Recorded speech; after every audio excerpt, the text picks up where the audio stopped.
প্রিয় শিক্ষার্থী বন্ধু, তোমরা আমার হাতে কি দেখতে পাচ্ছ? নিশ্চয়ই এটি একটি ক্যালকুলেটর। ক্যালকুলেটর রিলেটেড কিছু ইংরেজি শব্দ তোমাদেরকে শেখাবার চেষ্টা করব। আমরা যে বেসিক ম্যাথ করে থাকি, যোগ, বিয়োগ, গুণ, ভাগ।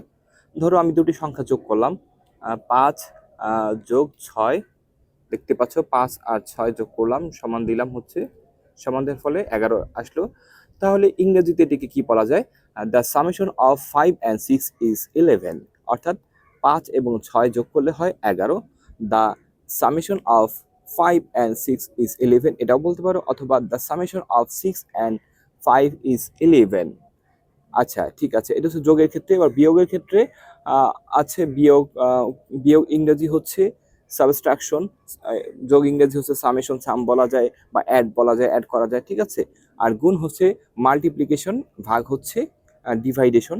এগুলো হচ্ছে বিভিন্ন টার্ম রয়েছে যোগ, বিয়োগ, গুণ, ভাগের ক্ষেত্রে। আমি আস্তে আস্তে তোমাদেরকে আরো বিষয়গুলো শেখাবার চেষ্টা করবো। ধন্যবাদ সবাইকে।